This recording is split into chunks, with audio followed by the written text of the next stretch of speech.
ಓಂ ನಾರಾಯಣಂ ನಿಖಿಲಪೂರ್ಣಗುಣೈಕದೇಹಂ ಸರ್ವಜ್ಞಮಚ್ಯುತಮಪೇತಸಮಸ್ತದೋಷಂ ಪ್ರಾಣಸ್ಯ ಸರ್ವಚಿದಚಿತ್ ಪರಮೇಶ್ವರಸ್ಯ ಸಾಕ್ಷಾದಧೀಶ್ವರಮಿಯಾಂ ಶರಣಂ ರಮೇಶಂ 233ನೇ ಪುಟದಲ್ಲಿ ಭಾವಯತಿ ಸಂಭಾವಯತಿ ಅಂತನ್ನುವ ವಾಕ್ಯದಿಂದ ಪಾಠ ಪ್ರಾರಂಭ ಆಗಬೇಕು. ಈಗ ಇದರ ಅದ್ವೈತ ಭಾಷ್ಯ ಅಥವಾ ಬೇರೆ ಭಾಷ್ಯಕಾರರು ಈ ಭಾಗಕ್ಕೆ ಹೇಗೆ ವ್ಯಾಖ್ಯಾನ ಮಾಡಿದ್ದಾರೆ ಅದರ ವಿಮರ್ಶೆಯನ್ನ ಆಚಾರ್ಯರು ತೆಗೆದುಕೊಂಡ್ರು. ಅದನ್ನು ತೆಗೆದುಕೊಂಡು ವಿಮರ್ಶೆ ಮಾಡಿದರು.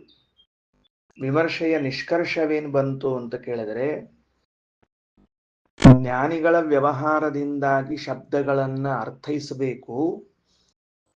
ವೇದಗಳ ಅರ್ಥ ಮಾಡಲಿಕ್ಕೆ ಮೂಢರ ವ್ಯವಹಾರ ಕಾರಣವಲ್ಲ. ಮೂಢರು ಯಾವ್ದ್ಯಾವುದೋ ಶಬ್ದಗಳನ್ನ ಎಲ್ಲೆಲ್ಲೋ ಬಳಸ್ತಿರ್ತಾರ ಅಂತ ಹೇಳಿ ವೇದದಲ್ಲೂ ಅದನ್ನೇ ಬಳಸಬೇಕು ಅಂತ ಅನ್ನಬಾರದು ಅಂತ ಹೇಳಿದರು. ಇದು ಮುಗಿದ ಮೇಲೆ 2 ಶಬ್ದ ನಿರ್ಣಯದ ಶ್ಲೋಕಗಳನ್ನ ಉಲ್ಲೇಖ ಮಾಡಿದ ಆಚಾರ್ಯರು. ನಿನ್ನೆ ಪಾಠ ಮುಗಿತಾ ಬರುವಾಗ ಆ ಶ್ಲೋಕಗಳನ್ನು ಹಿಡ್ಕೊಂಡು ಮಾತಾಡ್ತಾ ಇದ್ವಿ.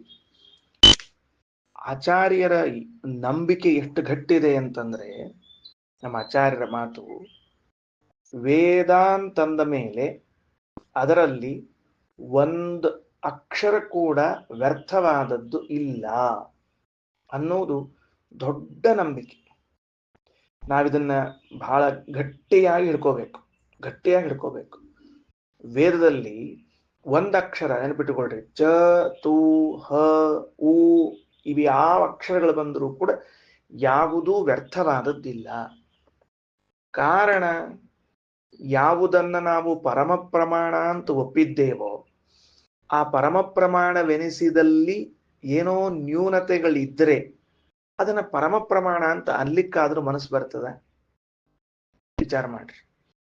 ವೇದವನ್ನ ನೀವು ಪರಮ ಪ್ರಮಾಣ ಅಂತ ಒಪ್ಪಿದಾಗ ಅದರಲ್ಲಿ ಏನೋ ಈ ಪದಗಳು ವ್ಯರ್ಥ ಆಗಿತ್ತು, ಇದನ್ನ ಸಾರ್ಥಕ ಮಾಡಬೇಕು ಅಂದ್ರೆ ಹೀಗೆ ಅನ್ಬೇಕು ಅಂತ ನೀವು ಅನ್ನೋದಾದರೆ ಆಗ ಅದು ಪರಮ ಪ್ರಮಾಣ ಅಂತ ಕರೆಸಿಕೊಳ್ಳುವುದೇ ಇಲ್ಲ.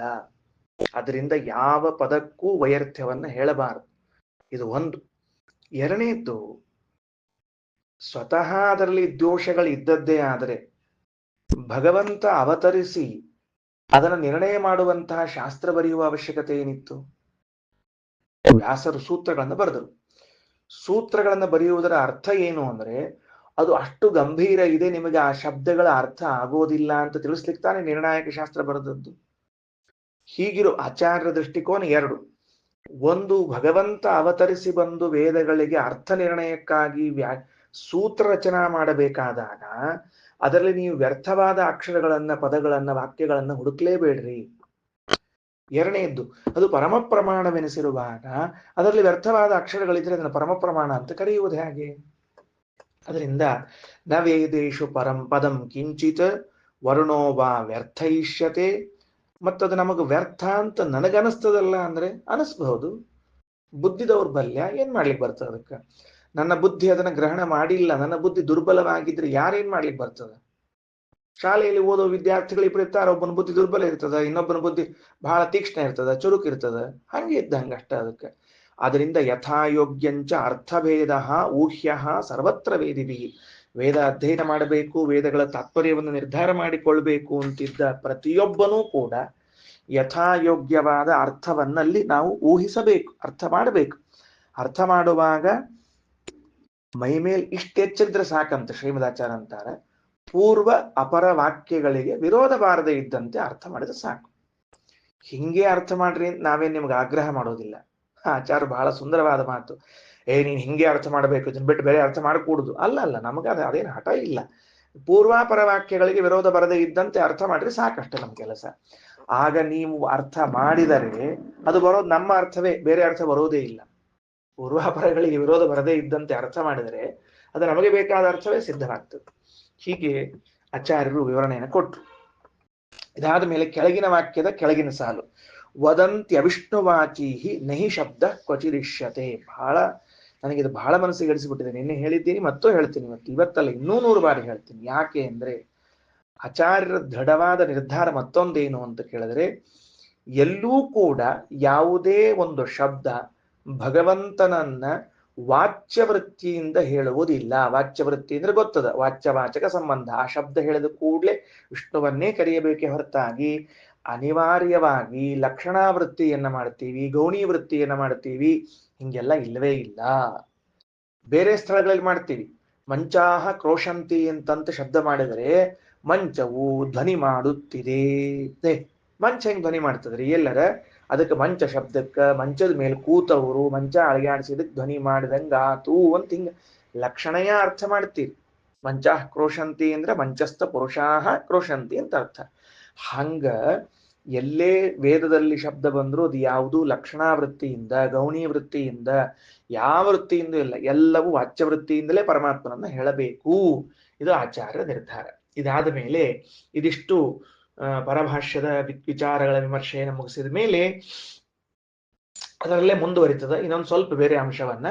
ಭಾವಯತಿ ಅಂದ್ರೆ ಸಂಭಾವಯತಿ ಅಂತ ಅರ್ಥ. ಭಾವಯತಿ ಎನ್ನುವ ಶಬ್ದಕ್ಕೆ ಆದರವನ್ನು ನೋಡ್ತಾಳ, ಆದರಿಸುತ್ತಾಳೆ ಅಂತ ಅರ್ಥ. ಏನರ್ಥ? ಆದರಿಸುತ್ತಾಳೆ ಅಂತ. ಅದಕ್ಕೆ ಕೆಲವರು ಏನ್ ಮಾಡಿದ್ದಾರೆ, ಭಾವಯತಿ ಅನ್ನೋ ಶಬ್ದಕ್ಕೆ ಉತ್ಪಾದಯತಿ ಹಡಿಯುತ್ತಾಳೆ ಅಂತ ಅರ್ಥ ಮಾಡಿಬಿಡೋಣಂತ. ಅದಕ್ಕೆ ಯಾಕೆ ಗೌರವಿಸ್ತಾಳೆ ಆದರಿಸ್ತಾಳೆ ಅಂತ ಯಾಕೆ ಅರ್ಥ ಮಾಡಬೇಕು? ಸರಳವಾಗಿ ಭಾವಯತಿ, ಭಾವ ಉತ್ಪಾದನೆ ಮಾಡ್ತಾಳೆ, ಹಡಿತಾಳೆ ಅಂತ. ಆಚಾರ ಅಂತಾರ ಅಲ್ಲ ಅಲ್ಲ. ಇಲ್ಲಿ ಮಕ್ಕಳನ್ನ ಹಡಿಯುವಂತಹ ವಿಷಯ ದೊಡ್ಡ ವಿಷಯ ಅಲ್ಲ. ಗರ್ಭಸ್ಥನಾದ ಶಿಶುವಿನಲ್ಲಿ ಇರುವ ಭಗವಂತ ಅವನನ್ನ ಗೌರವಿಸುತ್ತಾಳೆ ಆದರಿಸುತ್ತಾಳೆ ಅನ್ನುವುದೇ ಇಲ್ಲಿ ಮಹತ್ವದ. ಆ ಭಾವಯತಿ ಅನ್ನೋ ಶಬ್ದಕ್ಕ ಸಂಭಾವಯತಿ ಗೌರವಿಸು ಅನ್ನೋ ಅರ್ಥ ಮಾಡಿದಾಗ ಭಗವಂತನ ಪೂಜೆಯನ್ನ ಮಾಡಿದ ಒಂದು ಅರ್ಥ ಬರ್ತದೆ ಅಲ್ರಿ. ಮತ್ತ ಹಿಂಗ ಅನ್ನೋದಾದ್ರೆ ಅಲ್ಲಿ ವಾಕ್ಯವನ್ನು ಹೊಂದಿಸ್ಬೇಕಲ್ಲ, ಹೊಂದಿಸೋಣಂತ, ಏನ್ ಸಮಸ್ಯೆ ಇಲ್ಲ. ಆ ವಾಕ್ಯದಲ್ಲಿ 2 ಸರ್ತಿ ಅಗ್ರ ಶಬ್ದ ಬಂದದ. ಮೊದಲಿಗೆ ಗೌರವಿಸುತ್ತಾಳೆ ಆಮೇಲೆ ಹಡಿಯುತ್ತಾಳೆ ಅನ್ನೋ ಅರ್ಥ ಮಾಡಬೇಕು. ಅದಕ್ಕೆ ಸರಳವಾದ ಅರ್ಥ ಮಾಡ್ತಾರೆ. 2 ಅಗ್ರ ಶಬ್ದಗಳಿದ್ದಾಗ ಏನ್ ಅರ್ಥ ಮಾಡಬೇಕು? ಸೋ ಅಗ್ರ ಏವ, ಅವಳು ಮೊದಲಿಗೇನೆ. ಏನಂಗಂದ್ರೆ ಅಗ್ರ ಶಬ್ದಕ್ಕೆ ಮೊದಲು ಅಂತ ಅರ್ಥ ಆಗ್ತದ ಅಲ್ಲ. ಸೋ ಅಗ್ರ್ಯೋ ವಿಷ್ಣುರೇವ, ಅಗ್ರ ಶಬ್ದಕ್ಕೆ ಭಗವಂತ ಅಂತ ಅರ್ಥ ಮಾಡ್ರಿ. ಅವಳು ಅಗ್ರ್ಯ ಅಂದ್ರೆ ಮೊದಲು ಅಲ್ಲ, ಗುಣಶ್ರೇಷ್ಠನಾದ ಗುಣಗಳಿಂದ ಮೊದಲಿಗನಾದ ಭಗವಂತನನ್ನು ಗೌರವಿಸುತ್ತಾಳೆ. ನನ್ನ ಮಗನಲ್ಲಿ ಇದ್ದವನು ಸ್ವತಃ ಪರಮಾತ್ಮ ಎಂದು ಗೌರವಿಸುತ್ತಾಳೆ. ಹಿಂಗ ಅಗ್ರ ಶಬ್ದ 2 ಬಂದ್ರೆ ಒಂದ್ ಕಡೆಗೆ ಕಾಲವಾಚಕ ಮಾಡಿಕೊಂಡು ಒಂದ್ ಕಡೆ ಗುಣವಾಚಕ ಮಾಡಿಕೊಳ್ಳ್ರಿ, ಪುನರುಕ್ತಿ ದೋಷ ಬರುವುದಿಲ್ಲ. ಪುತ್ರ ಸಂಭಾವನಮಪಿ, ಅಲ್ರೇಕೆ ಮಾಡ್ತಿರೋದು ಮಗನ್ ಮೇಲೆ ಪ್ರೀತಿ.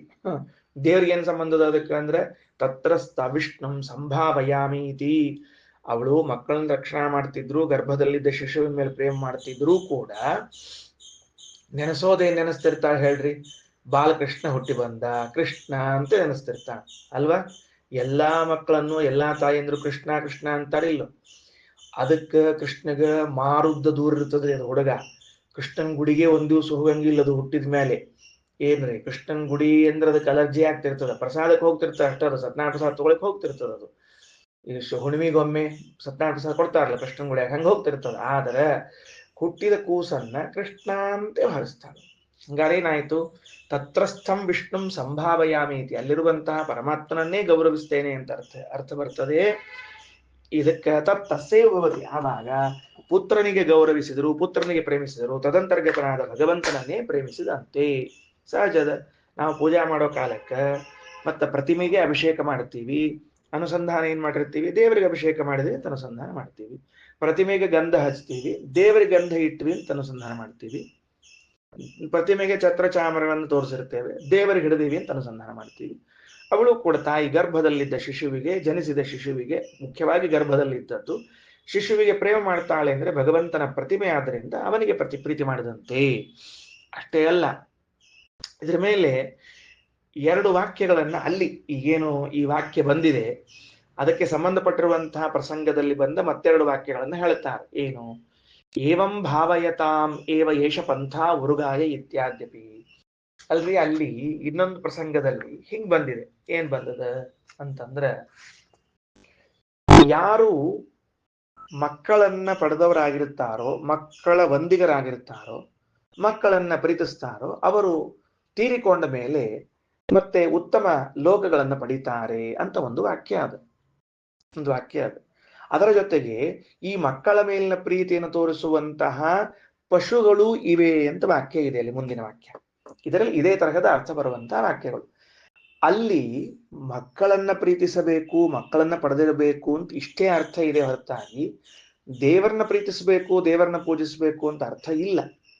ನೀವು ಒಂದು ವೇಳೆ ಹೀಗೆ ಅರ್ಥ ಮಾಡಿದರೆ ಅಲ್ಲಿ ಮಕ್ಕಳನ್ನ ಪ್ರೀತಿಸಿದವರು ಉತ್ತಮ ಲೋಕಗಳನ್ನ, ವೈಕುಂಠವನ್ನ ಹೊಂದುತ್ತಾರೆ ಅಂತ ಹೇಳಿದ ಮಾತಿಗೆ ವಿರೋಧ ಬರ್ತದೆ ಅಂತಂದ್ರೆ ಆಚಾರ್ಯ ಅಂತಾರೆ, ಎಲ್ಲಿಯೇ ಮಕ್ಕಳನ್ನ ಪ್ರೀತಿಸಿದರು, ಮಕ್ಕಳನ್ನ ಗೌರವಿಸಿದರು, ಆಧರಿಸಿದರು ಅಂತಂದ್ರು ಅಲ್ಲಿ ಪರಮಾತ್ಮನನ್ನೇ ಅಂತ ಅರ್ಥ ಮಾಡಬೇಕೆ ಹೊರತಾಗಿ ಕೇವಲ ತಮ್ಮ ಮಕ್ಕಳನ್ನಂತ ಅರ್ಥ ಮಾಡಬಾರ್ದು. ಯಾಕೆ ಅಂತಂದ್ರೆ ಕೇವಲ ತಮ್ಮ ಮಕ್ಕಳ ಆರಾಧನೆಯಿಂದ ಇಹದಲ್ಲೇ ಸುಖ ಸಿಕ್ಕಿಲ್ಲ, ಇನ್ನು ಪರದಲ್ಲಿ ಸುಖ ಸಿಗೋದು ಎಲ್ಲಿಂದ ಕಾಣಬೇಕು? ನಮ್ಮ ಮಕ್ಕಳನ್ನ ನಾವು ಅತಿ ಮುದ್ದು ಮಾಡಿ ತಲೆ ಮೇಲೆ ಏರ್ ಕೂಡ್ಸಿದ್ವಿ ಅಂದ್ರೆ ನಮಗ್ ಒದ್ದು ಹೋಗ್ತಾವ್, ಅವು ನಮ್ಮನ್ನ ಝಾಡಿಸಿ ಹೋಗ್ತಾವ್, ಅವೇನ್ ಮೋಕ್ಷ ಏನ್ ಕೊಡಿಸ್ತಾವ್ ತಲೆಯಿಂದ. ಅದಕ್ಕೆ ಅವ್ರದ್ದು ಅಲ್ಲೇ ಅಲ್ಲ, ಅವರ ಅಂತರ್ಗತನಾದ ಪರಮಾತ್ಮನಂತೆ. ಅಲ್ರಿ ಈ ವಿವೇಕ ನಮಗಿರ್ತದ. ಪಶುಗಳು ಹೆಂಗಿರ್ಬೇಕು ಅಂದ್ರ ತಂ ಪಶ್ಯಂತಿ ಪಶವ ಇತ್ಯಾದ್ಯಪಿ ದಿವ್ಯ ಪಶ್ವಾದೀನಾಮೇವ, ಅಲ್ಲೂ ಕೂಡ ಪಶುಗಳು ಮಕ್ಕಳನ್ನ ಪ್ರೇಮಿಸಿದಕ್ಕೆ ಉದ್ಧಾರವಾಗಿದ್ದಾರೆ ಅಂತ ಹೇಳೋದಾದ್ರೆ ಅವು ದಿವ್ಯ ಪಶುಗಳು. ಅಂದ್ರೆ ಶಾಪಗ್ರಸ್ತವಾಗಿ ಚೇತನ ಏನು ಪಶುವಾಗಿ ಹುಟ್ಟಿರುತ್ತದೋ ಅಂಥದ್ರ ಅರ್ಥವೇ ಹೊರತಾಗಿ ಸಾಮಾನ್ಯ ಪಶುಗಳ ಅರ್ಥ ಅಲ್ಲ. ಜರಿತಾರಿ, ದ್ರೋಣ, ಸಾರಿಸೃಕ್ವ, ಸ್ತಂಭ ಮಿತ್ರ ಅನ್ನುವಂತಹ ಪಶುಗಳವ ಮಹಾಭಾರತದಲ್ಲಿ ಬರ್ತಾವ ಪಕ್ಷಿಗಳೆಲ್ಲ. ಆಮೇಲೆ ಇನ್ನು ಬೇರೆ ಬೇರೆ ಪಕ್ಷಿಗಳೆಲ್ಲ ಹೇಳಿದ್ದಾರೆ.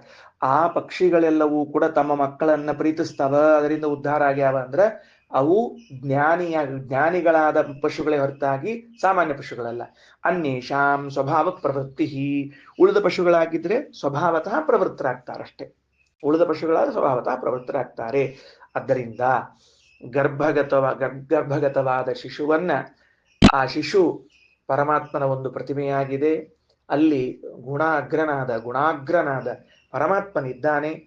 ಅಂತಹ ಪರಮಾತ್ಮನನ್ನು ನಾನು ಆಧರಿಸ್ತೇನೆ ಅಂತ ತಿಳಿದುಕೊಂಡು ಯಾವ ತಾಯಿ ಆಧರಿಸ್ತಾಳೋ ಅವಳಿಗೆ ಉತ್ತಮ ಲೋಕಗಳು ಪ್ರಾಪ್ತಿಯಾಗ್ತದೆ ಅಂತ ತಿಳಿಸಿಕೊಟ್ಟಿದ್ದಾರೆ. ಮುಂದೆ ಅಲ್ಲಿ ಶತಂ ಪುರಃ ಅಂತಿದೆ. ಈಗ ದೇವತೆಗಳ ವಿಷಯವನ್ನು ತೆಗೆದುಕೊಳ್ತಾರೆ.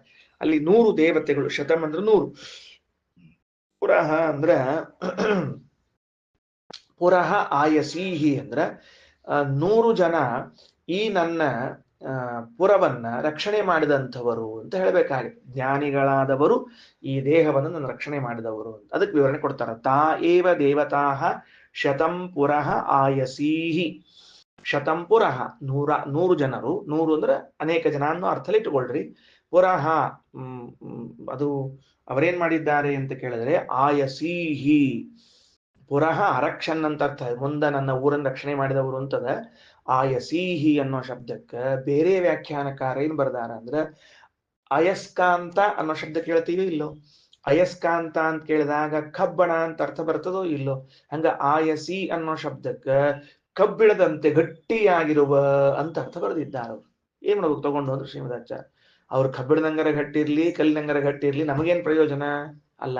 ಅದಕ್ಕೆ ಆಯಸೀಹಿ ಅಂದ್ರೆ ಜ್ಞಾನಿನಃ, ಜ್ಞಾನಿನ್ಯೋ ವಿಶೇಷತಃ, ಜ್ಞಾನಿಗಳಾದ ದೇವತೆಗಳು ಅನ್ನೋದು ದೇವತೆಗಳಿಗೆ ಹೆಚ್ಚಿನ ಗೌರವವನ್ನು ಸಲ್ಲಿಸಿದಂತೆ ಆಗ್ತದೆ ಹೊರತಾಗಿ ಅವರು ಮಾಡಿದ ಅರ್ಥವನ್ನು ಹೇಳೋದು ಇದರಲ್ಲಿ ಸ್ವಾರಸ್ಯ ಇಲ್ಲ.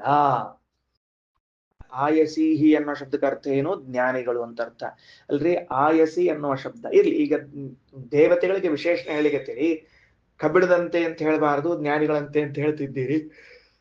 ಅದು ಹೇಗೆ ಹುಟ್ಟಿಕೊಂಡಿತು, ಆ ಶಬ್ದ ಹುಟ್ಟಿಕೊಂಡ ಕ್ರಮ ಏನು ಅಂತ ಕೇಳಿದಕ್ಕೆ ಉತ್ತರ ಕೊಡ್ತಾರ. ಅಯಪಯಗತಾವಿತಿ ಧಾತೋ. ಅಯಪಯಗತೌ ಅನ್ನುವ ಧಾತುವಿನಿಂದ ಗತಿ ಅಂದ್ರೆ ಜ್ಞಾನ. ಏ ಗತ್ಯರ್ಥಕಾಹ ತೇ ಜ್ಞಾನಾರ್ಥಕಾಹ ಅನ್ನುವ ಮಾತು. ಹಾಗಾಗಿ ಆಯಸೀಹಿ ಅಂದ್ರೆ ಜ್ಞಾನಿಗಳು ಅಲ್ಲ. ಈ ಗಟ್ಟಿಯಾಗಿದ್ದವರು ಅನ್ನೋಕ್ಕಿಂತಲೂ ಜ್ಞಾನಿಗಳು ಅನ್ನೋ ಅರ್ಥದಿಂದ ಲಾಭ ಏನು ಅಂದ್ರೆ ಇಷ್ಟರ್ಥ. ಅವರು ಸ್ವತಃ ದೃಢಕಾಯರಾಗಿದ್ರೆ ನಮ್ಮ ದೇಹ ರಕ್ಷಣೆಯನ್ನ ಮಾತ್ರ ಮಾಡಬಲ್ಲರು. ಆದರೆ ಇವರು ಜ್ಞಾನಿಗಳಾದ್ರೆ ನಮ್ಮ ದೇಹವನ್ನು ನಿರ್ಮಾಣವೂ ಮಾಡಬಲ್ಲರು. ವ್ಯತ್ಯಾಸದ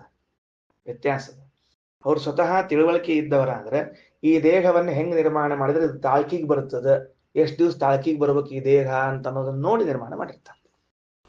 ಗೊತ್ತಾಯ್ತಾ ಹೇಳಿದ್ದೇನೆ ಅಂತ ಹೇಳಿ ಎಷ್ಟು ವ್ಯತ್ಯಾಸದ ಅಂತ. ಅವರು ಬರೇ ತಾವು ಗಟ್ಟಿದ್ರು ಅಂದ್ರೆ ಬಾಡಿ ಗಾರ್ಡ್ಸ್, ಅವ್ರ ದೇಹ ಕಾಯ್ಕೊಂಡು ನಿಂತಿರ್ತಾರೆ. ಆ ದೇಹ ಒಳಗೆ ಏನಾದ್ರೂ ನಮ್ಗೆ ಸಂಬಂಧ ಇಲ್ಲ, ನಾವು ಹೊರಗಟ್ಟೆ ಕಾಯ್ಲಿಕ್ಕೆ ಇದ್ದವ್ರು. ಆದ್ರೆ ಒಬ್ಬ ಇಂಜಿನಿಯರ್ ಆಗಿಬಿಟ್ರೆ ಅದನ್ನ ಹೆಂಗ್ ನಿರ್ಮಾಣ ಮಾಡಬೇಕು, ಅದು ಎಷ್ಟು ದಿವಸ ಉಳಿಬೇಕು, ಅದ್ರ ಪೈಪ್ಲೈನ್ಸ್ ಹೆಂಗಿರ್ಬೇಕು, ಯಾವ ಪೈಪ್ಲೈನ್ ಕಾಣಬೇಕು ಯಾವ್ದು ಕಾಣಬಾರ್ದು, ಲೈಟ್ ಎಲ್ಲಿರ್ಬೇಕು, ಸ್ವಿಚ್ ಎಲ್ಲಿರ್ಬೇಕು, ಎಲ್ಲ ಇರ್ತದೆ. ನಮ್ಮ ಹಂಗವ್ ನೋಡ್ರಿ, ಎಲ್ಲ ಪೈಪ್ಲೈನ್ಗಳೆಲ್ಲ ಒಳಗವ ಮ್ಯಾಲ ಮುಚ್ಚಿಬಿಟ್ರೆ, ಗಾಡಿ ಒಳಗೆ ಹಾಕಿ ಆಮೇಲೆ ಮ್ಯಾಲ್ ಅದು ಪೈಪ್ ಒಳಗೆ ಹಾಕಿ ಮುಚ್ಚೋದು ಅಂತ ಇರ್ತ ನೋಡ್ರಿ. ಅದು ಇವತ್ತು ಬಂದಿಲ್ರಿ, ಅವತ್ತ ಸೃಷ್ಟಿ ಮಾಡ್ಯಾನ ದೇವ್ರವ್ ಎಲ್ಲ ಪೈಪ್ ಒಳಗೆ ಹಾಕಿ ಆಮೇಲೆ ಮುಟ್ಟ್ಯಾರ. ಅದಕ್ಕೆ ಬಾಗ್ಲ ಎಷ್ಟು ಚಂದ ಇಟ್ಟ ನೋಡ್ರಿ, ಇಲ್ಲಿ ಬಾಗ್ಲ ತೆಗಿತದೆ, ಇಲ್ಲಿ ಬಾಗ್ಲ ತೆಗೆದಿಟ್ಟಾನ. ಡೈನಿಂಗ್ ಹಾಲು ಬಾಗ್ಲ ಇದ್ದಂಗ್ರಿ, ಅದಕ್ಕೆ ಡೋರ್ ಇಟ್ಟಿಲ್ರಿ ಅವ. ಇದಕ್ಕೆ ಡೋರ್ ಇಟ್ಟಿದ್ದ ಅಂದ್ರೆ ಪರಿಸ್ಥಿತಿ ಏನಿರ್ತಿತ್ತು ಹೇಳೋಣ ಅಂತ ಎಲ್ಲ ಮಾಡಿಲ್ಲ, ವ್ಯವಸ್ಥಿತ ಇಟ್ಟ. ಅಂದ್ರೆ ಆ ಇಂಜಿನಿಯರಿಂಗ್ ಬುದ್ಧಿ ಬೇಕು ನೋಡ್ರಿ. ಕಿಟಕಿ ತೆಗೆದಿಟ್ಟಾನೆ, ಮಲ್ಕೊಂಡಾಗ ಏನೂ ಉಪಯೋಗ ಬೀಳುದಿಲ್ಲ, ಎದ್ದಾಗ ಒಟ್ಟು ಉಪಯೋಗ ಬೀಳ್ತದೆ. ಎಷ್ಟು ಇಂಜಿನಿಯರಿಂಗ್ ವರ್ಕ್ ಅದ ನಮ್ಮ ದೇವ್ರದ್ದು ಅಂದ್ರೆ ಅಷ್ಟು ಇಂಜಿನಿಯರಿಂಗ್ ವರ್ಕ್ ಇಟ್ಟಾನ. ಇದಕ್ಕೆ ಜ್ಞಾನಿಗಳಾಗೋದ್ ಲಾಭವೇ ಹೊರತಾಗಿ ಗಟ್ಟಿರೋದ್ ಲಾಭ ಅಲ್ಲ ಅಂತ ಆಚಾರ್ಯ ಅರ್ಥವನ್ನು ತಗೊಂಡ. ಆಮೇಲೆ ಪುರಃ ಅನ್ನೋ ಶಬ್ದಕ್ಕೆ ಪೂರ್ಣ ಅನ್ನೋ ಅರ್ಥ ಮಾಡ್ತಾರ. ಊರು ಅಲ್ಲ, ಪೂರ್ಣ. ಮಾನುಷಾನಪೇಕ್ಷ ಪೂರ್ಣತ್ವಾತ್ ಪುರಃ. ಮನುಷ್ಯರ ಅಪೇಕ್ಷೆಯಿಂದ ದೇವತೆಗಳು ಪೂರ್ಣರಾಗಿದ್ರಿಂದ ಅವರಿಗೆ ಪುರಃ ಅಂತ ಕರಿಬೇಕು. ವಿಷ್ಣುರು ಮುಖ್ಯತಃ ಏವ ಪೂರ್ಣ, ಭಗವಂತನು ಮುಖ್ಯವಾಗಿ ಪೂರ್ಣನಾಗಿದ್ದಾನೆ. ಇನ್ನು ನಚ ಶರೀರೈ ಜೀವೋ ರಕ್ಷಿತ. ಕೆಲವರು ಅರ್ಥ ಮಾಡ್ತಾರೆ ನಮ್ಮ ಶರೀರವು ನಮ್ಮನ್ನ ರಕ್ಷಿಸಿತು ಅಂತ ಅರ್ಥ ಮಾಡ್ತಾರೆ. ಅಂದ್ರೆ ಇಲ್ಲಿ ಪುರಃ ಆಯಸೀಹಿ ಅಂದ್ರೆ ನಮ್ಮ ಕಬ್ಬಿಣದಂತೆ ಗಟ್ಟಿಯಾದ ದೇಹವು ನಮ್ಮನ್ನು ರಕ್ಷಣೆ ಮಾಡಿತು ಅಂತ ಕೆಲವರು ಅರ್ಥ ಬರೆದಿದ್ದಾರೆ. ಅರ್ಥ ಬರಿಬಾರದು. ಶರೀರಗಳಿಂದ ಜೀವ ರಕ್ಷಣೆ ಆಗುವುದಿಲ್ಲ, ಉಲ್ಟಾ ಅದು ಜೀವದಿಂದ ಶರೀರ ರಕ್ಷಣೆ. ಯಾಕಂದ್ರೆ ಜೀವ ಎಷ್ಟು ದಿವಸ ಇರ್ತದೋ ಅಷ್ಟು ದಿವಸ ಶರೀರ ಇರ್ತದೆ. ಜೀವ ಎಂದು ಹೋದ್ನೋ ಅಂದ್ರೆ ಶರೀರ ಹೋಗ್ಬಿಡ್ತು. ಅಂದ್ರೆ ಶರೀರದಿಂದ ಜೀವ ರಕ್ಷಣೆ ಆಗಿದೆ ಅಂತ ತಿಳ್ಕೋತೀರೇನು? ಅಲ್ಲ. ಆಚಾರ್ಯ ಅಂತಾರೆ ಜಡದಿಂದ ಚೇತನದ ರಕ್ಷಣೆ ಕಠಿಣ, ಚೇತನದಿಂದಲೇ ಜಡದ ರಕ್ಷಣೆ ಆಗಬೇಕು. ಅದಕ್ಕೆ ಆಚಾರ್ಯರು ಮುಖ್ಯೇ ಯುಜ್ಯಮಾನೇಚ ನಾಮುಖ್ಯಾರ್ಥ ಕಲ್ಪ್ಯ. ಮುಖ್ಯವಾದ ಅರ್ಥ ದೇವತೆಗಳು, ಜ್ಞಾನಿಗಳಾದ ಪೂರ್ಣರಾದ ದೇವತೆಗಳು ಈ ದೇಹವನ್ನು ರಕ್ಷಣೆ ಮಾಡುತ್ತಾರೆ ಎಂಬ ಮುಖ್ಯಾರ್ಥ ಇರುವಾಗ ಜಡವಾದ ಗಟ್ಟಿಯಾದ ದೇಹವು ಜೀವನನ್ನು ರಕ್ಷಿಸಿದಿರುವಂತ ಅರ್ಥ ಮಾಡಬಾರದು. ಶಮಸ್ಯ ವಿದ್ಯತೆ ಇತಿ ಶ್ರೀಹಿ ವಿಷ್ಣು ಪೂರ್ಣಾನಂದತ್ವಾತ್ ಸಯೈವ ಜ್ಞಾನತ್ವಾತ್ ಯಶ್ಚ ಇತಿ ಶಹ ಸೋ ಅಸ್ಯ ಜೀವಸ್ಯ ಇನ ಇತಿ ಶೇನಃ. ಈ ಮಂತ್ರದಲ್ಲಿ ಒಂದು ಶೇನಃ ಅಂತ ಶಬ್ದ ಬಂದಿದೆ, ಬಹಳ ಚಂದದ. ಹೇಳದ ಅಂತಂದ್ರೆ 231ನೇ ಪುಟದಲ್ಲಿ ಗರ್ಭೇ ನೊಸನ್ ಅನ್ವೇಷಾಮ ವೇದಮಹಂ ದೇವಾನಾಂ ಜನಿಮಾನಿ ವಿಶ್ವ ಶತಂ ಮಾ ಪುರ ಆಯಸೀಹಿ ಅರಕ್ಷನ್ ಅಧಶೇನೋ ಜವಸ ನಿರದೀವಿಯಂ ಅಂತದ. ಅಲ್ಲಿ ಶೇನೋ ಅಂತ ಶಬ್ದ ಅದ. ಶೇನಃ ಅನ್ನೋ ಶಬ್ದಕ್ಕೆ ಶ್ರೀಮದಾಚಾರ್ಯ ಅಂತ ಏನ್ ಅರ್ಥ ಮಾಡಬೇಕು? ಇದು ಒಳಗಿದ್ದ ಗರ್ಭಸ್ಥನಾದ ಜೀವನಿಗೆ ಶೇನ ಅಂತ ಹೆಸರಂತೆ. ಅಲ್ಲ, ಆ ಜೀವಿ ಶೇನೆ ಹೆಂಗಾಗ್ಬೇಕ್ರಿ ಅವ? ಶೇನ ಅಂದ್ರೆ ಏನು? ಹದ್ದು ಅಂತ ಅರ್ಥ. ಈಗಲ್, ಅದಕ್ಕೆ ನೀವು ಶೇನ ಅಂತ ಕರಿತೀರಿ, ಹದ್ದಿಗೆ ಈನ ಅಂತ ಕರಿಬೇಕು, ಗಿಡಗಕ್ಕೆ ಕರಿಬೇಕು ಬಹಳ. ಅಂದ್ರೆ ಅಲ್ಲಿಗೆ ಜೀವನಿಗೆ ಹೆಂಗ ಅನ್ಬೇಕ್ರಿ ಶೇನಃ ಅಂತಂದ್ರೆ? ಅದಕ್ಕೆ ಏನಿಲ್ಲ, ಪರಮಾತ್ಮನೇ ಸ್ವಾಮಿಯಾಗಿ ಯಾರಿಗೆ ಉಳ್ಳವನೋ ಅವನೇ ಶೇನ. ಅಂದ್ರೆ ಶೇನ ಶಬ್ದದ ಅರ್ಥ ನಮಗೆ ಸ್ವಾಮಿಯಾದವನು ಪರಮಾತ್ಮ ಅಂತ ಅರ್ಥ. ಅದ್ ಹೆಂಗ್ ತರಬೇಕು ಅಂದ್ರೆ ಬರೀತಾರೆ, ಶಂ ಅಸ್ಯ ವಿದ್ಯತೆ ಇತಿ ಶ್ರೀಹಿ ವಿಷ್ಣು. ಶಂ ಅಂದ್ರೆ ಸುಖ, ಸುಖವು ಯಾರಿಗೆ ಇದೆಯೋ ಅವನನ್ನ ಶ್ರೀಹಿ ಅಂತ ಕರಿಬೇಕಂತ. ಶೇನ ಅಂತ ಬರ್ಕೊಂಡು ಇಸಿಕ್ವಲ್ ಟು ಹಾಕೊಂಡು ಶಂ ಇಸಿಕ್ವಲ್ ಟು ಸುಖಂ ಯಾರಿಗೆ ಇದೆಯೋ ಅವನು ಶ್ರೀಹಿ ಅಥವಾ ಶ್ರೀ ಅಂದ್ರೆ ವಿಷ್ಣು. ಬರ್ಕೊಂಡ್ರ ಶಂ ಶೇನಃ ಅನ್ನೋ ಶಬ್ದಕ್ಕೆ ಸ್ವಾಮಿ ವಿಷ್ಣು, ಸ್ವಾಮಿಗೆ ಯಾರಿಗೆ ಆಗಿದ್ದಾನೋ ಅವನು ಅಂತ ಅರ್ಥ. ಅದಕ್ಕೆ ಶಂ ಇಸ್ ಈಕ್ವಲ್ ಟು ಸುಖಂ ಯಾರಿಗಿದೆಯೋ ಅವನು ಶ್ರೀ ಅಂದ್ರೆ ಪೂರ್ಣಾನಂದತ್ವಾತ್ ಶ್ರೀ, ಪರಮಾತ್ಮನಿಗೆ ಶ್ರೀ ಅಂತ ಕರಿಬಹುದಂತ. ಯಾವಾಗ? ಪೂರ್ಣಾನಂದನಾದದ್ದರಿಂದ. ಬಹಳ ಚಂದಾತ್ರಿ ಇದು, ಬಹಳ ಚಂದಾತ್. ಮಕ್ಕಳನ್ನ ಕರೆಯೋ ಕಾಲಕ್ಕೆ ಶಿ ಅಂತ ಕರಿತಿರ್ತಾರ ಪಾಪ. ಮಕ್ಕಳಿಗೆ ಮಾತಾಡ್ಸೋ ಕಾಲಕ್ಕೆಲ್ಲ ಶಿ ಏನ್ ಮಾಡ್ಲಿಕ್ಕೆ ಕೂಸು ಅಂತ ತಿಳ್ಕೊಂಡು, ಯಾರಿಗೂ ಗೊತ್ತಿದ್ದಿಲ್ರಿ ಶಿ ಅಂದ್ರೆ ಏನಂತ ತಿಳ್ಕೊಂಡು ಹೇಳಿ. ಆ ಪೂರ್ಣಾನಂದನಾದ ಪರಮಾತ್ಮನ ಆಟವನ್ನು ನೋಡಿ ಬಾಯಾಗಿಂದ ಶಿ ಅಂತ ಬಂದದ್ರಿ. ಕಲ್ಪನಾ ಇದಕ್ಕೆ ಪಾಪ. ಅದಕ್ಕೆ ಮಕ್ಕಳದ ಆಟ ನೋಡಿ ಶಿ ಏನ ಮಾಡ್ತದವಾ ಕೋಡಿದು ಹುಡುಗ ಅಂತ ಕೊಂಡೇಳಿ ಅಂತಿರ್ತಾರೆ. ಆ ಶಿ ಅನ್ನೋ ಶಬ್ದ ಒಳಗಿದ್ದ ಪರಮಾತ್ಮನ ಪೂರ್ಣಾನಂದ ದ್ಯೋತಕ. ಅವ ಆಟ ಆಡ್ತಿದ್ದಾನ ಒಳಗಡೆಯಿಂದ ಇದ್ದುಕೊಂಡು. ಎಷ್ಟು ಎಷ್ಟು ವಿಚಿತ್ರ, ನಮ್ಮ ಬಾಯಿಂದ ಹೆಂಗೆಂಗೋ ಶಬ್ದಗಳು ಬರ್ತಿರ್ತಾವ ಗೊತ್ತಾಗಂಗಿಲ್ಲ. ಮಕ್ಕಳನ್ನ ಮೊಮ್ಮಕ್ಕಳನ್ನ ಆಡ್ಸೋ ಕಾಲಕ್ಕ ಅವೇನ್ರ ಮಾಡಿದ್ರೆ ಶೀ ಅಂತ ಅಂದ ಕೂಡಲೇ ನೆನಪಾಗು ಪೂರ್ಣಾನಂದತ್ವ ಶೀಹಿ. ಆನಂದ ಪೂರ್ಣನಾದ ಭಗವಂತ ಆಟ ಆಡ್ತಾ ಇದ್ದಾನೊಳಗಡೆಗೆ, ಅದಕ್ಕೆ ಅವನಿಗೆ ಶೀ ಅಂತ ಕರೀಬೇಕು ಅಂತ. ಸೈವ ಜ್ಞಾನತ್ವಾದ್ ಯಶ್ಚೇತಿ. ಮತ್ತೆ ಶೇನಃ ಅನ್ನೋಲ್ಲಿ ಶೀ ಆತು, ಮುಂದೆ ಯ ಹೆಂಗ ಅಂದ್ರ ಪೂರ್ಣ ಜ್ಞಾನಿ, ಆದ್ರಿಂದ ಶಃ ಸೈವ ಜ್ಞಾನತ್ವಾದ್ ಯಶ್ಚೇತಿ. ಜ್ಞಾನ ಜ್ಞಾನ ಜ್ಞಾನಾನಂದ ಸ್ವರೂಪನಾದ್ದರಿಂದ ಶ್ಯ ಆದವ. ಸೋ ಅಸ್ಯ ಜೀವಸ್ಯ ಇನಃ ಇತಿ ಶೇನಃ. ಅವನೇ ಇವನಿಗೆ ಸ್ವಾಮಿಯಾಗಿದ್ದಾನೆ, ಅದರಿಂದ ಜೀವನಿಗೆ ಶೇನಃ ಅಂತ ಕರೀಬೇಕು. ಅದಕ್ಕೆ ತಾತ್ಪರ್ಯ ಅರ್ಥ ಬರೀತಾರೆ ಶ್ರೀಮದಾಚಾರ್ಯ. ವಿಷ್ಣು ಸ್ವಾಮಿನಂ ಜ್ಞಾತ್ವ ಇತ್ಯರ್ಥ. ಭಗವಂತನನ್ನು ಸ್ವಾಮಿ ಎಂಬುದಾಗಿ ತಿಳಿದು. ಅಷ್ಟೇ. ಇದು ಯಾರು ಹೇಳ್ತಾರೋದು ಮಂತ್ರ? ಇದು ವಾಮದೇವ ಋಷಿಗಳು ನಾನು ಗರ್ಭದಲ್ಲಿ ಭಗವಂತ ನನ್ನ ಸ್ವಾಮಿ ಎಂದು ತಿಳಿದೆ. ದೇವರು ನಮ್ಮ ಸ್ವಾಮಿ ಅಂತ ಅವನಿಗೆ ಗರ್ಭದಲ್ಲೇ ಜ್ಞಾನ ಆಗಿತ್ತಂತೆ ವಾಮದೇವರಿಗೆ. ನಿರದೀಯಂ ನಿಷ್ಕಮ್ಯ ಅತೀತೋ ಅಸ್ಮಿ ಗರ್ಭವಾಸಂ. ಅದರ ಫಲವಾಗಿ ಭಗವಂತನನ್ನ ಸ್ವಾಮಿ ಅಂತ ತಿಳಿದಿದ್ದರ ಫಲವಾಗಿ ನಾನು ಗರ್ಭವಾಸವನ್ನ ಮೀರಿ ಬಂದಿದ್ದೇನೆ. ಮುಗಿದು ಹೋದ ಕೆಲಸ. ಸರಿ ಆಯ್ತಾ? ಕಲ್ಪನಾ ಬಂತ? ಶೇನಃ ಶಬ್ದಕ್ಕೆ ಅರ್ಥ ಏನು, ನಿರದೀಯಂ ಅನ್ನೋದಕ್ಕೆ ಅರ್ಥ ಏನು ಅಂತ. ಒಟ್ಟಿನಲ್ಲಿ ಆ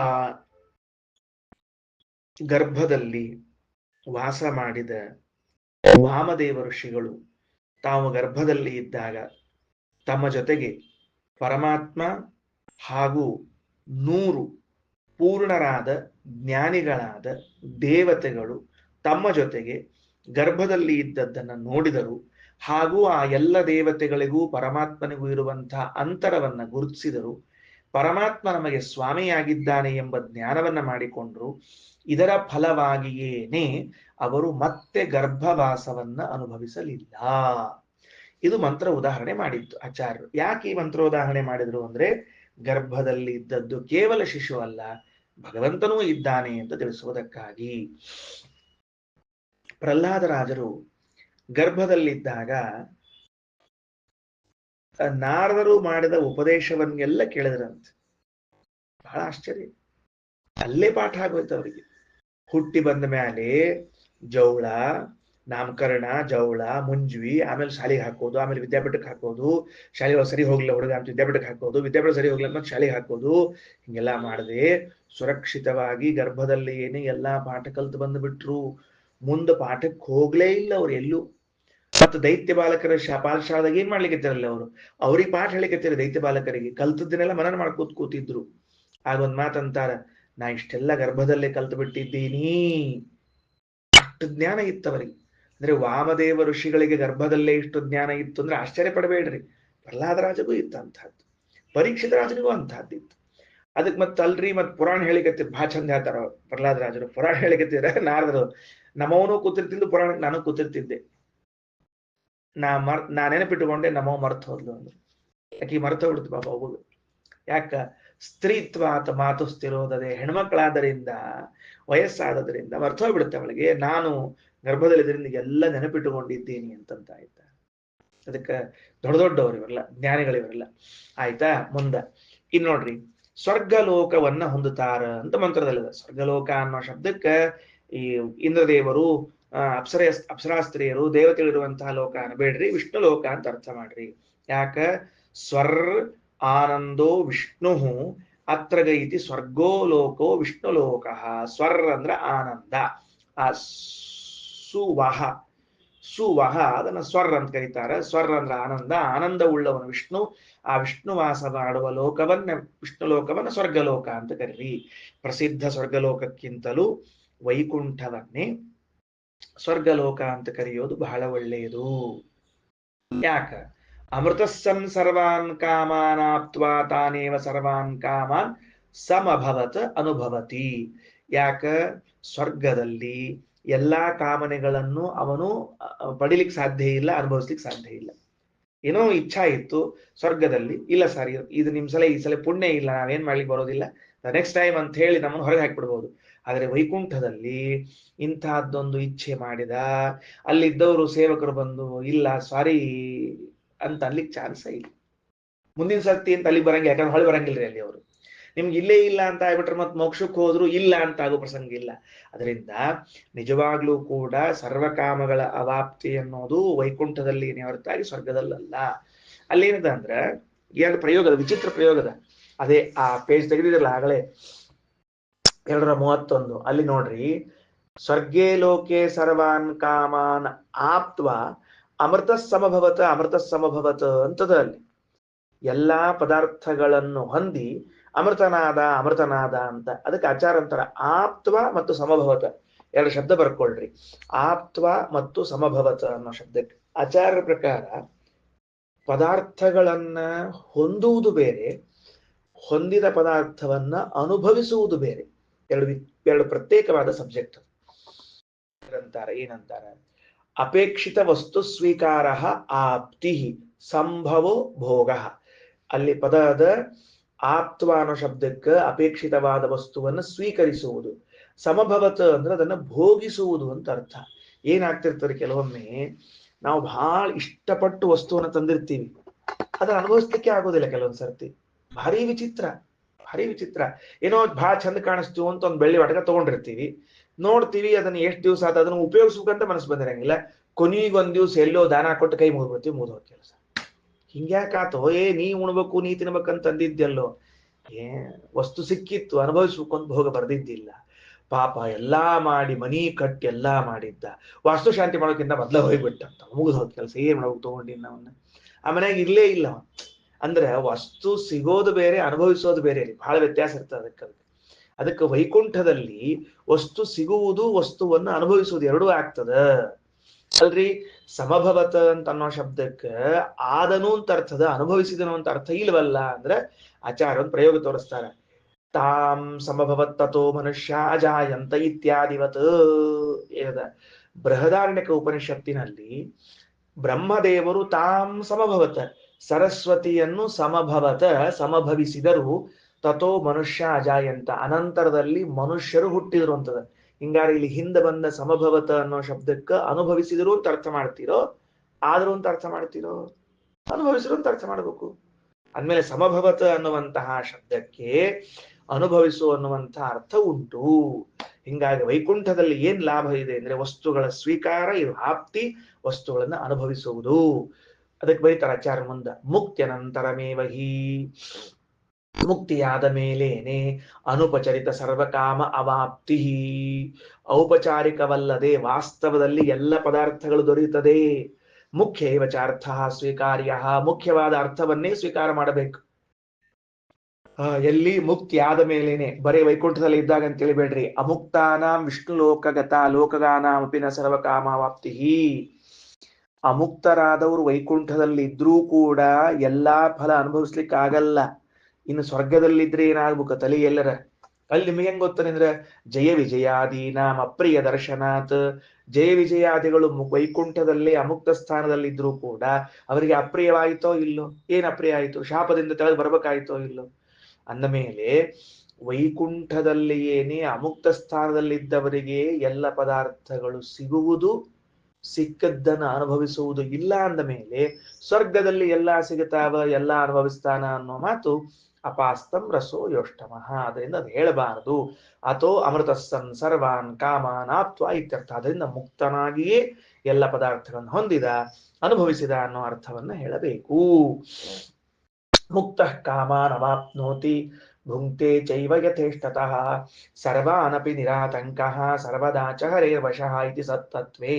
ಸತ್ತತ್ವ ಎಂಬುವಂತಹ ಗ್ರಂಥ, ಅದರಲ್ಲಿ ಏನದ, ಮುಕ್ತ ಕಾಮಾನ್ ಅವಾಪ್ನೋತಿ, ಮುಕ್ತನಾದ ಮೇಲೆ ತನ್ನ ಎಲ್ಲ ಬಯಕೆಗಳನ್ನ ಹೊಂದುತ್ತಾನೆ, ಬಯಸಿದ್ದನ್ನ ಹೊಂದುತ್ತಾನೆ.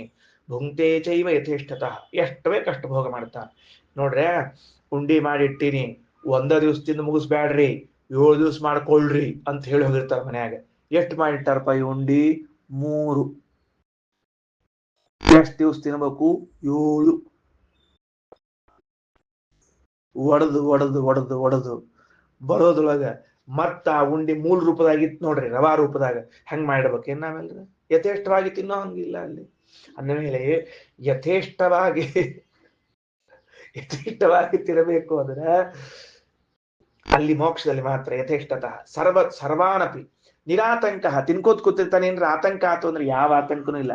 ಡಾಕ್ಟರ್ ಹೇಳ್ಬಿಟ್ಟಾರ ಭಾಳ ತಿನ್ಲಿಕ್ಕೆ ಹೋಗ್ಬೇಡ್ರಿ. ಅವ ಡಾಕ್ಟರ್ ಹೇಳ್ಬಿಟ್ಟಿರ್ತಾರ ಭಾಳ ತಿಂದ್ರಿ ಅಂದ್ರೆ ನೋಡ್ರಿ ಮತ್ತ ಅಂತ. ಹಂಗ ವೈಕುಂಠದಾಗ ತಿನ್ನೋ ಕಾಲಕ್ಕೂ ಕೂಡ ಆತಂಕ ಇಲ್ಲ, ಯಥೇಷ್ಟವಾಗಿ ತಿನ್ನಬಹುದು. ಭಗವಂತನ ವಶದಲ್ಲಿ ಇದ್ದು ಎಲ್ಲವನ್ನು ಸ್ವೀಕಾರ ಮಾಡ್ತಾನ ಅಂತ ಇಷ್ಟು ತಿಳಿಸಿದ್ದಾರೆ.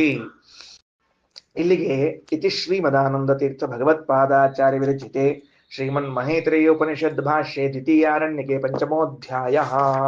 5 ಅಧ್ಯಾಯ ಮುಕ್ತಾಯವಾಯಿತು. 5ನೇ ಅಧ್ಯಾಯ ಇಲ್ಲಿ ಮುಗಿತು. ಒಟ್ಟಾರೆ ಈ ಅಧ್ಯಾಯದಲ್ಲಿ ನಾವು ಏನು ತಿಳಿದದ್ದು? ಈ ಅಧ್ಯಾಯದಲ್ಲಿ ಏನು ವಿಷಯ ಬಂತು ಅಂತ ಕೇಳಿದ್ರೆ, ಫಲಶ್ರುತಿ ಅಂದ್ರೆ ಫಲವನ್ನ ಹೇಳಿಕೊಂಡು ಒಂದು ತತ್ವವನ್ನ ತಿಳಿಸ್ತಾ ಇದ್ದಾರೆ. ಸಾಮಾನ್ಯವಾಗಿ ತತ್ವದ ನಿಗೂಢತೆಯ ಮೇಲೆ ಅಥವಾ ತತ್ವದ ಮಹತ್ವದ ಮೇಲೆ ಯಾವ ಒಂದು ವಿಷಯ ಇಷ್ಟು ಮಹತ್ವದ್ದಾಗಿರ್ತದ ಅಂತ ಅನ್ನೋದನ್ನ ಹೆಂಗ್ ಅಳಿಬೇಕು ಅಂದ್ರೆ, ಹೆಂಗ್ ಅಳಿತಾರ ಅಂದ್ರೆ ಅದರ ಫಲದ ಮೇಲೆ ಅಳಿತಾರ. ಈ ತತ್ವ ನಾವು ತಿಳ್ಕೊಳ್ಳೋದು ಬಹಳ ಮುಖ್ಯ ಅನ್ನೋದು ಹೆಂಗ್ ಗೊತ್ತಾಗ್ಬೇಕು ಅಂದ್ರೆ ಅದರ ಫಲ ಏನ್ ಹೇಳ್ತೋ ಅದ್ರ ಮೇಲೆ ಗೊತ್ತಾಗ್ತದಂತ. ಈಗ ಹೇಳ್ತಿರ್ತೀವಿ ನಾವು, ಏನು ಗಂಗಾ ಸ್ನಾನ ಮಾಡಿದ್ರೆ ಗೋದಾನ ಕೊಟ್ಟ ಪುಣ್ಯ ಬರ್ತದ ಅಂತಂತಿರ್ತೀವಿ. ಹಂಗಾರ ಆ ಸ್ನಾನಕ್ಕೆ ಇದರ ಫಲ ಅಂತಂದಾಗ ಅದರ ಮಹತ್ವ ಎಷ್ಟು ಅಂತ ಅರ್ಥ ಆಗ್ತದೆ. ತೀರ್ಥ ತಗೊಂಡ್ರೆ ಏನಾಗ್ತದ ಅಂತ ಫಲ ಹೇಳಿದ ಕೂಡಲೇ ತೀರ್ಥ ತಗೋಬೇಕು ಅಂತ ಗೊತ್ತಾಗ್ತದೆ. ಹಂಗಾದ್ರೆ ಇಲ್ಲಿ ಈ ಅಧ್ಯಾಯ ಏನ್ ಮಾಡ್ಲಿಕ್ಕತ್ತದ? ದ್ವಿತೀಯಾರಣ್ಯಕದ 5ನೇ ಅಧ್ಯಾಯ. ಈ ಇಡಿಯಾದ ಅಧ್ಯಾಯದಲ್ಲಿ ಬಂದ ವಿಷಯವನ್ನ ಹೇಳಿ ಮುಗಿಸಿ ಕೊನೆಗೊಂದ್ ಮಾತಂತದ, ಯಾರು ಇದನ್ನ ಚಂದಾಗಿ ತಿಳ್ಕೊತಾರೋ, ಚಂದಾಗಿ ಅಂದ್ರೆ ಯಥಾರ್ಥವಾಗಿ ತಿಳಿದುಕೊಳ್ತಾರೋ ಆ ವ್ಯಕ್ತಿ ಈ ಚರ್ಮ ಶರೀರದ ತ್ಯಾಗ ಮಾಡಿ ಉತ್ಕ್ರಮಣ ಹೊಂದಿ ವೈಕುಂಠವನ್ನ ಹೊಂದಿ ಅಲ್ಲಿ ಎಲ್ಲಾ ಕಾಮನೆಗಳನ್ನ ಪಡಿತಾನ ಅಂತ ಹೇಳಿಕತ್ತಾರೆ. ಇದು ಸ್ವಲ್ಪ ವಿಸ್ತಾರ ಶಬ್ದದಲ್ಲಿ ಹೇಳಿದಂತಾದ್ರೆ, ಸಂಕ್ಷೇಪದಲ್ಲಿ ಇದರ ಜ್ಞಾನದಿಂದ ಅವನಿಗೆ ಮೋಕ್ಷವಾಗುತ್ತದೆ. ಏನಾಗ್ತದೆ? ಇದರ ಜ್ಞಾನದಿಂದ ಅವನಿಗೆ ಮೋಕ್ಷವಾಗುತ್ತದೆ ಅಂತ ತಿಳ್ಕೊಳ್ಬೇಕು. ಸರಿ, ಅಂಥದ್ದೇನು? ಯಾವ ಒಂದನ್ನ ಜ್ಞಾನ ಮಾಡಿಕೊಳ್ಳುವುದರಿಂದ ಮೋಕ್ಷವಾಗ್ತದೆ ಅಂತಿದ್ದಿರಲ್ಲ, ಅಂಥದ್ದೇನು ಅಂತ ಕೇಳಿದ್ರೆ, ಲೋಕದಲ್ಲಿ ಸಹಜವೆನಿಸಿರುವಂತಹ ಸ್ತ್ರೀ ಪುರುಷರ ಸಂಯೋಗ, ದಾಂಪತ್ಯ, ಅದರ ಫಲವಾದ ಶಿಶುವಿನ ಜನನ, ಈ ಶಿಶು ಬೆಳೆದು ದೊಡ್ಡದಾದ ಮೇಲೆ ತಂದೆಯ ಮರಣ, ತದುತ್ತರ ಕಾಲದಲ್ಲಿ ಆತ ಇನ್ನೊಂದು ಕಡೆಗೆ ಹುಟ್ಟುವಂತಹದ್ದು. ಯಾಕೆ? ಪುನರ್ಜನ್ಮದಲ್ಲಿ ನಂಬಿಕೆ ಇಟ್ಟುಕೊಂಡವರು ನಾವಾದ್ದರಿಂದ ಇಷ್ಟನ್ನೇ ಇಟ್ಟುಕೊಂಡು ಒಂದು ತತ್ವವನ್ನು ತಿಳಿಸ್ತಾ ಇದೆ ಈ ಉಪನಿಷತ್ತಿನ ಭಾಗ. ಏನು ಅಂತಂದ್ರೆ, ನಾವೆಲ್ಲರೂ ಕೂಡ ಪ್ರತಿಯೊಬ್ಬರು ಇಲ್ಲೇನು ಪಾಠ ಕೇಳ್ತಿದ್ದೇವೆ, ಇವರೆಲ್ಲರೂ ಕೂಡ, ಇವರು ಅಂತ ಪ್ರಸಕ್ತದಲ್ಲಿ ಇದ್ದುದರಿಂದ ಹೇಳ್ತಿದ್ದೇನೆ, ನಾವೆಲ್ಲ ಜನ್ಮಾಂತರದಲ್ಲಿ ಮಾಡಿದ ಕರ್ಮಗಳ ಫಲವನ್ನ ಅನುಭವಿಸಿ ಆದ ಮೇಲೆ ಸ್ವರ್ಗವೋ ನರಕವೋ ಎಲ್ಲಿದ್ವೋ ಗೊತ್ತಿಲ್ಲ, ಒಟ್ಟಾರೆ ಸ್ವರ್ಗದಿಂದ ಅನ್ನುವುದನ್ನ ಶಾಸ್ತ್ರ ಹೇಳ್ತದೆ. ಸ್ವರ್ಗದಿಂದ ಕೆಳಗಿಳಿದು ಬರ್ತೇವೆ. ಬರುವಾಗ ಆಹಾರಗಳಲ್ಲಿ ಸೇರಿಕೊಳ್ಳುತ್ತೇವೆ ನಾವು. ಅನ್ನವೋ ಅಂದ್ರೆ ಅಕ್ಕಿಯೋ ಬೇಳೆಯೋ ಜೋಳವೋ ಗೋಧಿಯೋ ಯಾವುದೋ ಒಂದು ಪದಾರ್ಥದಲ್ಲಿ ಸೇರಿಕೊಳ್ಳುತ್ತೇವೆ. ಯಾಕೆ ಸೇರಿಕೊಳ್ಳುತ್ತೇವೆ ಅಂದ್ರೆ ಮತ್ತೆ ನನಗೆ ಹುಟ್ಟು ಬರಬೇಕು ಅನ್ನುವ ಇಚ್ಛೆಯಿಂದ. ಹಾಗೆ ಸೇರಿಕೊಂಡಾಗ ಅನ್ನದಲ್ಲಿ ಸೇರಿಕೊಂಡು ಕೂಡ್ಲೆ ಪರಮಾತ್ಮ ಜೊತೆಗಿದ್ದವನು ಅನ್ನಸ್ಥನಾಗುತ್ತಾನೆ. ನಮ್ಮ ಜೊತೆಗೆ ಅನ್ನದಲ್ಲಿದ್ದ ಪರಮಾತ್ಮ ತಂದೆಯ ಉದರದಲ್ಲಿ ಬರ್ತಾನೆ, ಆ ಉದರಸ್ಥನಾಗ್ತಾನೆ. ಅಲ್ಲಿಂದ ರೇತಸ್ಥನಾಗ್ತಾನೆ, ರೇತಸ್ಸಿನಲ್ಲಿ ಬರ್ತಾನೆ. ಅಲ್ಲಿಂದ ತಾಯಿಯ ಗರ್ಭದಲ್ಲಿ ಬರ್ತಾನೆ. ಈ ತಂದೆಯ ರೇತಸ್ಸಿನ ಮೂಲಕ ತಾಯಿಯ ಗರ್ಭಕ್ಕೆ ಬರುವುದು ಇದು ನನ್ನ ಮೊದಲನೇ ಜನ್ಮವೂ ಹೌದು, ಭಗವಂತನ ಮೊದಲನೇ ಜನ್ಮವೂ ಹೌದು. ಇದು ಭಗವಂತನ ಮೊದಲನೇ ಅವತಾರ. ಅದಾದ ಮೇಲೆ ಗರ್ಭದಲ್ಲಿ 9 ತಿಂಗಳು ವಾಸ ಮಾಡ್ತಾ ಇರುವಾಗ ಗಂಡ ಹೆಂಡತಿಯನ್ನ ಪ್ರೇಮಿಸ್ಲಿಕ್ಕೆ ಪ್ರಾರಂಭ ಮಾಡ್ತಾನೆ. ಹೆಂಡತಿ ತನ್ನ ಗರ್ಭಸ್ಥವಾದ ಶಿಶುವನ್ನ ಪ್ರೇಮಿಸ್ಲಿಕ್ಕೆ ಪ್ರಾರಂಭ ಮಾಡ್ತದೆ. ಇದು ಏನು ಅಂತ ಕೇಳಿದರೆ ಇದು ದೇವರ ಪೂಜೆ. ಗರ್ಭಸ್ಥವಾದ ಶಿಶುವಿನಲ್ಲಿ ಭಗವಂತನಿದ್ದಾನೆ. ಈ ತಿಳುವಳಿಕೆ ಇರಲಿ ಇರದೇ ಹೋಗಲಿ, ಭಗವಂತನ ಪ್ರತಿಮೆ ತಿಳಿದುಕೊಂಡು ಶಿಶುವನ್ನ ಪೂಜಿಸಿ ಪ್ರೇಮಿಸಿ ಆರಾಧಿಸಿದ ಫಲವಾಗಿ ತಾಯಿಗೆ ಉತ್ತಮವಾದ ಲೋಕಗಳು ದೊರೆಯುತ್ತದೆ. ತಂದೆ ಅಂತಹ ಪೂಜೆ ಮಾಡುವಳನ್ನು ಪೂಜಿಸ್ತಾನೆ, ಗೌರವಿಸುತ್ತಾನಾದ್ರಿಂದ ಅವನು ಪರಂಪರೆಯ ಕೂಸನ್ನೇ ಪ್ರೀತಿಸಿದಂತೆ ಪ್ರೇಮಿಸಿದಂತೆ ಕೂಸು ಹುಡುತ್ತದೆ. ಅದು 2ನೇ ಜನ್ಮ ಭಗವಂತನಿಗೆ. ನಮಗೂ 2ನೇ ಜನ್ಮ. ಕೂಸಿನ ರೂಪದಲ್ಲಿ ನಾವು ಬಂದಿದ್ದೇವೆ. ಇಲ್ಲಿ ಇದ್ದಾನೆ ತಂದೆ, ನಮ್ಮ ಜೊತೆಗೆ ಇದ್ದ, ನಾವು ಎಷ್ಟು ದಿವಸ ಪುಣ್ಯ ಮಾಡಿದ್ವೋ ಅಷ್ಟು ದಿವಸ ನಮ್ಮ ಜೊತೆಗೆ ತಂದೆ ಇದ್ದ, ನನ್ನ ಪುಣ್ಯ ಮುಗೀತು, ಅವನ ಕರ್ಮ ತೀರಿತು, ಇಲ್ಲಿಂದ ಹೊರಟು ಬಿಟ್ಟ. ತಾನು ಹೊರಟರೂ ಕೂಡ ನಮ್ಮನ್ನ ಇಲ್ಲಿ ಇಟ್ಟು ಹೋಗಿದ್ದಾನೆ. ಯಾಕೆ ಅಂದ್ರೆ ತನಗೋಸ್ಕರ ನಾವು ಕರ್ಮಗಳನ್ನ ಮಾಡುತ್ತಾ ಇರೋಣ ಅಂತ ಹೇಳಿ. ಅವನು ಇನ್ನೊಂದು ಕಡೆಗೆ ಹುಟ್ಟುತ್ತಾನೆ. ಇನ್ನೊಂದು ಕಡೆಗೆ ಹುಟ್ಟಿದಾಗ ಇವನು ಕರ್ಮಗಳನ್ನ ಮಾಡ್ತಾ ಅವನನ್ನು ನೆನೆಸಿಕೊಳ್ತಾ ಇರ್ತಾನೆ. ಇವನೇನು ಇನ್ನೊಂದು ಕಡೆಗೆ ಹುಡುತ್ತಾನಲ್ಲ, ಅದು ಭಗವಂತನ 3ನೇ ಜನ್ಮ. ಇದಿಷ್ಟು ಉಪನಿಷತ್ ಹೇಳಿ ಇದಕ್ಕೆ ಸಂಬಂಧಪಟ್ಟಂತೆ ವಾಮದೇವ ಋಷಿಗಳು ಗರ್ಭದಲ್ಲಿ ತಾವಿರುವಾಗ ತಮ್ಮ ಜೊತೆಗೆ ಭಗವಂತ ದೇವತೆಗಳು ಇದ್ದದ್ದನ್ನೆಲ್ಲವನ್ನ ಕಂಡಿದ್ದಾರಾದ್ದರಿಂದ ಇದು ಮುಖ್ಯತಃ ಭಗವಂತನ ಜನ್ಮವೇ, ಭಗವಂತನ ಅವತಾರವೇ ಹೊರತಾಗಿ ಸಾಧಾರಣ ಶಿಶುವಿನ ಜನ್ಮವಲ್ಲ. ಯಾಕೆ? ಫಲದಲ್ಲಿ ಮುಕ್ತಿಯಾಗುತ್ತದೆ ಅಂತ ಹೇಳ್ತಾ ಇದ್ದರಿಂದ ಮುಕ್ತಿಯನ್ನ ಕೊಡುವಂತಹ ಜ್ಞಾನ ಅದು ಭಗವಂತನ ಜ್ಞಾನ ಆಗಬೇಕೆ ಹೊರತಾಗಿ ಸಾಧಾರಣ ಶಿಶುವಿನ ಜ್ಞಾನವಾಗಲಾರದು. 6ನೇ ಅಧ್ಯಾಯ ಮತ್ತು 7ನೇ ಅಧ್ಯಾಯಗಳು ಪುಟ್ಟ ಪುಟ್ಟ ಅಧ್ಯಾಯಗಳೇ. 7ನೇದಂತರೂ ಬಹಳ ಪುಟ್ಟದ. 6ನೇ ಅಧ್ಯಾಯದ ಒಂಚೂರು ವಿಷಯವನ್ನ ಹೇಳ್ಬಿಡ್ತೀನಿ. ಏನ್ ವಿಷಯ ಇದೆ ಅಂತಂದ್ರೆ, ಈಗಾಗಲೇ ನಾವು ಕೇಳಿ ತಿಳಿದ ವಿಷಯವೇ ಇರುವುದಾದ್ರಿಂದ ಸ್ವಲ್ಪ ಸಂಕ್ಷೇಪದಲ್ಲಿ ಹೇಳ್ತೀನಿ. ಇಲ್ಲಿಯವರೆಗೆ ಮಹಾಲಕ್ಷ್ಮೀ ದೇವಿ ಒಂದೂ ಪ್ರಶ್ನೆಯನ್ನ ಮಾಡದೇ ಇದ್ದವಳು ಮೊದಲನೇ ಸರ್ತಿ ಒಂದು ಪ್ರಶ್ನೆ ಮಾಡ್ತಾಳೆ ಲಕ್ಷ್ಮೀದೇವಿ. ಕೋಯಮಾತ್ಮೇತಿ ವಯಂ ಉಪಾಸ್ಮಹೇ, ಒಂದೇ ಒಂದು ಪ್ರಶ್ನೆ. ಅದಕ್ಕೆ ಉತ್ತರ ಇಡೀ ಒಂದು ಆ ಅಧ್ಯಾಯ, 6ನೇ ಅಧ್ಯಾಯ. ಈ ಪರಮಾತ್ಮ ಏನಿದ್ದಾನಲ್ಲ, ಕೋಯಂ ಆತ್ಮ ಇತಿ ವಯಂ ಉಪಾಸ್ಮಹೆ, ನಮಗಾದರೂ ಭಗವಂತನನ್ನು ಉಪಾಸನೆ ಮಾಡಬೇಕು ಅಂತ ಇಚ್ಛೆ ಇದೆ. ಯಾರಕ್ಕಿ? ಹೆಂಡತಿ ಗಂಡನ ಮುಂದೆ ಕುತ್ಕೊಂಡು ಕೇಳಿಕತಾಳ ಮಹಿದಾಸನನ್ನ, ನಮಗ ಪರಮಾತ್ಮನನ್ನು ಉಪಾಸನಾ ಮಾಡಬೇಕು ಅಂತದ, ಅವನನ್ನ ನಾವ್ ಹೆಂಗ್ ಉಪಾಸನಾ ಮಾಡಬೇಕು ಹೇಳು. ಮುಗಿದ ಪ್ರಶ್ನೆ ಇಷ್ಟೇ. ಕೋಯಂ ಆತ್ಮ ಇತಿ ವಯಂ ಉಪಾಸ್ಮಹೆ, ವಯಂ ನಾವು, ಅಯಂ ಆತ್ಮ ಕಹ, ಇವ ಆತ್ಮ ಅಂದ್ರೆ ಯಾರು ಅಂದ್ರೆ, ಆತ್ಮ ಅಂದ್ರೆ ಮತ್ತೆ ಜೀವಲ್ ಮತ್ತಿಲ್ಲಿ ಬಂದ್ಬಿಟ್ಟದೆ, ಹೇಳಿ ಪರಮಾತ್ಮ ಅಂತ ಬಂದ್ಬಿಟ್ಟದ. ಈ ಪರಮಾತ್ಮನು ಯಾರು, ಅವನನ್ನ ಹೆಂಗ್ ತಿಳಿಬೇಕು, ಏನಂತ ಉಪಾಸನೆ ಮಾಡಬೇಕು ಹೇಳು. ನಮಗೆ ಭಗವಂತನನ್ನು ಉಪಾಸನೆ ಮಾಡಬೇಕು, ಭಗವಂತನನ್ನ ಧ್ಯಾನಿಸಬೇಕು ಅಂತ ಇಚ್ಛೆ ಇದೆ, ಹೇಗೆ ಧ್ಯಾನಿಸಬೇಕು ಹೇಳು ಅಂತ ಪ್ರಶ್ನೆ ಕೇಳ್ತಾಳೆ. ತಕ್ಷಣ ಉತ್ತರ ಕೊಡ್ತಾನೆ ಪರಮಾತ್ಮ. ಕತರಸ್ಸ ಆತ್ಮ ಏನವಾ ಪಶ್ಯತಿ, ಏನವಾ ಶೃಣೋತಿ, ಏನವಾ ಗಂಧಾನ ಅಜಿಗ್ರತಿ, ಏನವಾ ವಾಚಂ ವ್ಯಾಕರೋತಿ, ಏನವಾ ಸ್ವಾದು ಚ ವಿಧಾನಾತಿ. ಎಂಥ ಉತ್ತರ ರೀ ಎಲ್ಲಾದ್ರೂ ಇದು. ನಮಗ್ ನೋಡಿದ್ರೆ ಕತರಸ್ಸ ಆತ್ಮ, ಯಾರವ ಆತ್ಮ ಅಂತ ಕೇಳ್ದಂಗೆ ಆಗ್ತದ್ರಿ.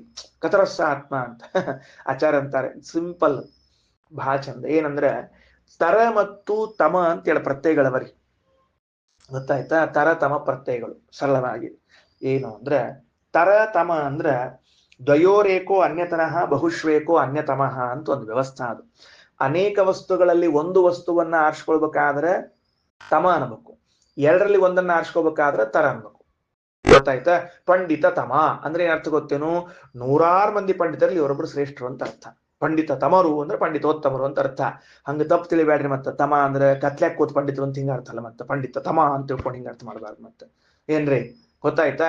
ಪಂಡಿತ ತರ ಅಂದ್ರೆ ಎರಡರಲ್ಲಿ ಒಂದು, ಇವರಿಬ್ಬರಲ್ಲಿ ಇವರು ಅಂತ, ಒಬ್ಬರು ಅಂತ. ಹಂಗ ಇಲ್ಲಿ ತರ ಅನ್ನೋ ಶಬ್ದ ಬಂದ್ರಿಂದ ಕತರಹ ಕಹ ಅನ್ನೋ ಪ್ರಶ್ನಾರ್ಥಕ. ಎರಡರಲ್ಲಿ ಯಾವುದು ಒಂದು ಅಂತ ಅನಿಸ್ಬಿಡ್ತದ.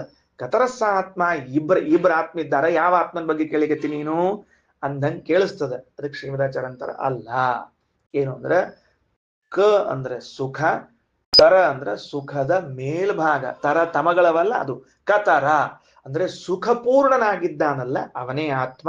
ನೀ ಭಗವಂತನನ್ನ ಏನಂತ ಉಪಾಸನೆ ಮಾಡಬೇಕು? ಪೂರ್ಣಾನಂದನೆಂಬುದಾಗಿ ಉಪಾಸನೆ ಮಾಡಬೇಕು ಅನ್ನುವ ಅರ್ಥವನ್ನೇ ತಿಳಿಸಿಕೊಡ್ತಾರೆ. ಬಹಳ ಹೊಸ ಅರ್ಥ. ನೋಡಿದ್ರೆ ಮೇಲೆ ಕತರಹ ಅಂತದ, ಯಾರವ ಅಂತ ಕೇಳಿದಂತೆ ಕಾಣಿಸ್ತದ. ಅಲ್ಲ ಅಂತ ತಿಳ್ಕೊಂಡು ಹೇಳಿ ಉಪನಿಷತ್ತಿನ ಮಾತು ಪ್ರಾರಂಭ ಆಗ್ತದ. ಯಾರಿಂದ ಈ ಜಗತ್ತು ನಡೀತದೋ, ಯಾರಿಂದ ಈ ಜಗತ್ತಿನಲ್ಲಿ ಎಲ್ಲವೂ ಆಗ್ತದೋ ಅವನೇ ಆ ಪರಮಾತ್ಮ ಅಂತ ಹೇಳುವಾಗ ಇಲ್ಲಿ ಒಂದಿಷ್ಟು ಭಗವಂತನ ನಾಮಗಳನ್ನ ಹೇಳ್ತಾರೆ. ಪ್ರಾಯ 23 ನಾಮಗಳಿರ್ಬೇಕು. ಒಂದು ಸುಂದರವಾದ 23 ನಾಮಗಳ ವಿಚಾರ ಬರ್ತದೆ. ಆ 23 ನಾಮಗಳು ಎಲ್ಲವ ಅಂತ ಕೇಳಿದ್ರೆ 235ನೇ ಪುಟದಲ್ಲಿ ಮೇಲೆ ಯತ್ ಏತತ್ ಹೃದಯಂ ಮನಃ ಏತಚ್ಚ ಸಂಜ್ಞಾನಂ ಆಜ್ಞಾನಂ ವಿಜ್ಞಾನಂ ಪ್ರಜ್ಞಾನಂ ಮೇಧಾ ದೃಷ್ಟಿ ಧೃತಿ ಮತಿ ಮನೀಷ ಜ್ಯೂತಿ ಸ್ಮೃತಿ ಸಂಕಲ್ಪ ಕ್ರತು ಅಸುಃ ಕಾಮಃ ಅವಶಃ ಇತಿ ಸರ್ವಾಣ್ಯೇವ ಏತಾನಿ ಪ್ರಜ್ಞಾನಸ್ಯ ನಾಮಧೇಯಾನಿ ಭವಂತಿ. ಇವೆಲ್ಲ 23 ನಾಮಗಳು ಅಂತ ತಿಳಿದುಕೊಂಡು ಭಗವಂತ ತನ್ನ ಹೆಸರುಗಳನ್ನು ಹೇಳ್ತಾನೆ. ತುಂಬಾ ಸುಂದರವಾದ ವಿಚಾರ. ಮಧ್ಯಾಹ್ನದಾಗ ಸೇರಿದಾಗ ನೋಡಂತ. ಶ್ರೀಕೃಷ್ಣಾರ್ಪಣಮಸ್ತು.